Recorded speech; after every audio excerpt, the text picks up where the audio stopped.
Madame, Monsieur, bonsoir. Dans l'actualité de ce mercredi 7 août 2013, Mostapha Ben Jaafar décide de suspendre les travaux de l'ANC.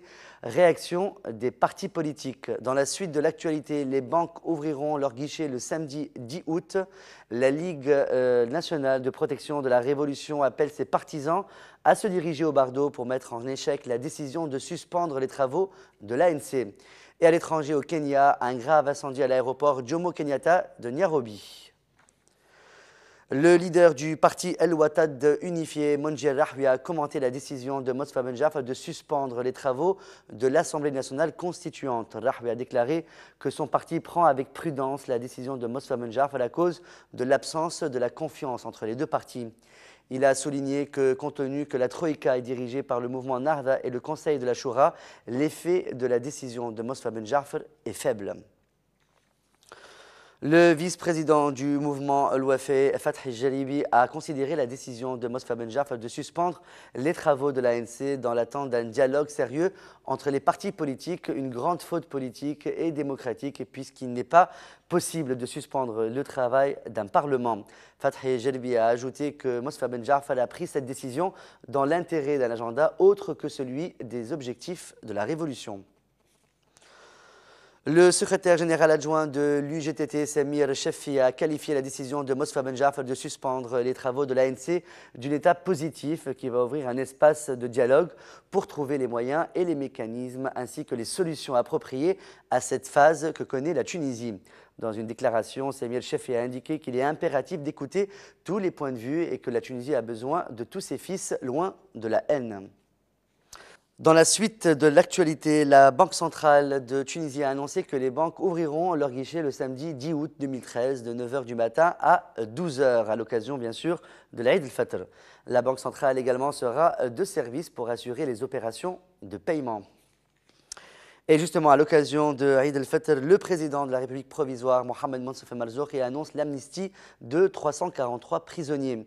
Le ministre de la Justice, Nadir Ben Amou, a déclaré aujourd'hui, mercredi 7 août, à l'issue de l'amnistie accordée donc par le président de la République provisoire, Moncef Marzouki, en faveur de 343 prisonniers, que cette grâce ne concerne pas les détenus impliqués dans des affaires de terrorisme.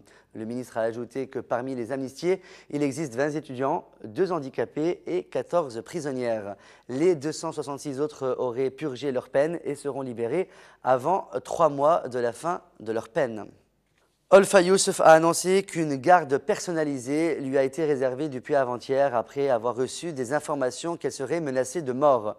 Olfa Youssef a déclaré au journal Le Maghreb que l'assassinat était prévu pour la journée de la fête de la femme le 13 août 2013, tout en ajoutant qu'elle n'a pas peur d'affronter la mort. Le président du mouvement Nidé Tounes Beji Qaïd Sebsi a affirmé que des élections supervisées par un gouvernement neutre est la seule solution acceptable en Tunisie et à l'étranger. Sebsi a souligné dans une interview accordée à la télévision El Arabiya que les propositions du mouvement Nahda pour sortir de la crise ne sont pas réelles, ajoutant que le mouvement et le gouvernement ne cherchent pas à résoudre la crise mais s'attachent au pouvoir. Le journal Sahafa a publié aujourd'hui un article que des sources palestiniennes affirmant que des membres du mouvement Al-Hamas a entraîné un groupe appartenant à un parti politique tunisien à l'utilisation des armes et des arts martiaux à Gaza. La même source a affirmé que des formateurs du Hamas se sont rendus en Tunisie et ont entraîné des jeunes hommes et des jeunes filles appartenant au même parti, soulignant qu'il ne s'agit pas de partis salafistes djihadistes. Le journal avait contacté le général Jebril Rajoub du mouvement Fatah qui n'a pas nié ces informations. La Ligue nationale pour la protection de la Révolution a considéré la décision de Mostapha Ben Jaafar de suspendre les travaux de l'ANC comme un coup d'État. La Ligue a appelé sur sa page Facebook officielle ses partisans et les honnêtes Tunisiens à se rendre immédiatement au Bardo pour mettre fin à cette décision.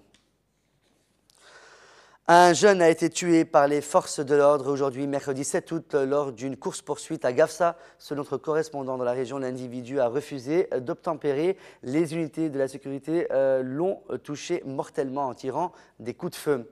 La même source a indiqué que ce jeune était sous surveillance depuis qu'il se trouvait à Gabès. Dans l'actualité internationale, un important incendie a ravagé ce mercredi 7 août au matin l'aéroport international de Nairobi. Les causes du feu ne sont pas encore connues, mais les dégâts sont importants et le trafic aérien paralysé. Aucune victime n'est à déplorer, mais c'est la pagaille dans le ciel en Afrique de l'Est, car l'aéroport Jomo Kenyatta est le plus important de la région.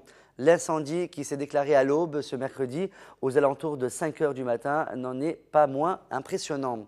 Sur Twitter et dans les médias, on trouve des photos où l'on voit de grandes flammes et d'imposants nuages de fumée noire au-dessus des bâtiments.